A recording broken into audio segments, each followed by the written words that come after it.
Hi. So today I'm going to be talking about my testing prescription project so far with my client, Linnea Schnabel. So we are going to be talking about the results of her testing and then a brief overview of what we're doing for her workouts right now. So we did some resting testing, and for her heart rate, we got 86, which is a little bit high, but she was feeling a little nervous, so it kind of makes sense that she was a little high on her heart rate. Her blood pressure was normal at 121/78. For body composition, I took her height, which was 153.67 centimeters, and then her weight, which was 49.7 kilograms. Using that information, I found her BMI through a hand calculation, and it was 21.05, which is a very normal, healthy range. Her BIA, we found her BMI too, which was 21.4. So we used the InBody for that, and that is also within that healthy, normal range. We did a 7-point skin fold test on her so that we could get a hand calculated body fat percentage and the BIA one. The BIA found that her body fat percentage was 24.1%, and that the hand calculations from the skin fold found that it was 23.2, which are very good results. Pretty average, pretty normal, nothing to be too concerned about right now on obesity or any of those types of things. Then I did her strength and endurance testing. So we did her squat endurance max, and she got 50, which is considered excellent.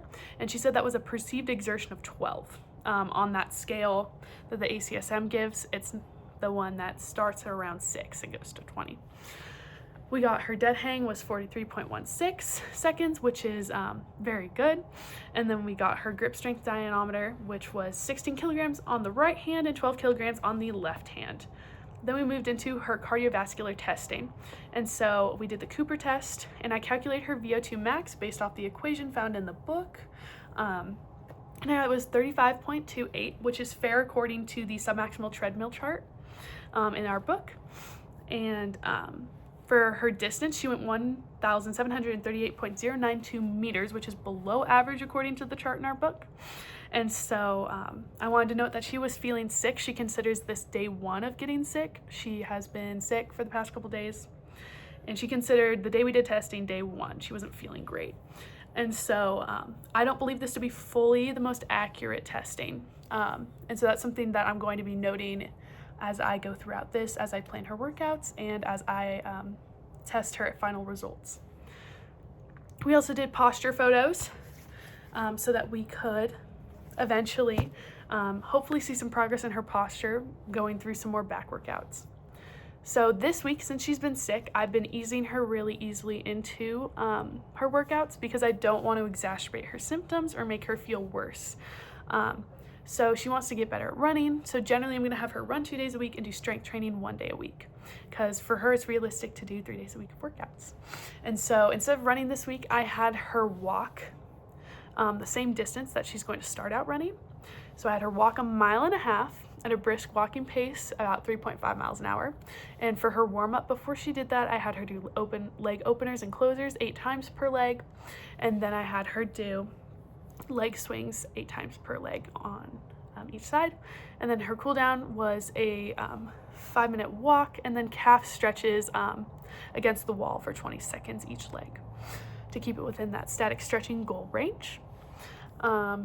Next week I'm going to up her to an incline walk. I haven't quite decided exactly what incline, but we're going to up her to a slight incline in her walk. And this week we're skipping strength training, and next week we are going to be introducing those movements so that she can feel confident in her form and execute them by herself, since she's never strength trained on her own or consistently in her entire life.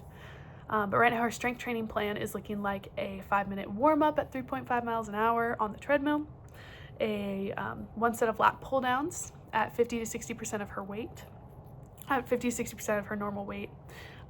And then we're going to have her do lat pull downs, heel elevated goblet squats, bent over rows, hamstring curls, bicep curls, and cable tricep extensions. And so the goal with these is that the upper body stuff is going to build strength and hypertrophy, and that the lower body stuff is going to build endurance to assist with her running. And then we're going to do some static stretching, focusing on that back and her chest to work on her posture. And she'll have a couple rest days a week and an optional power Pilates class on Fridays.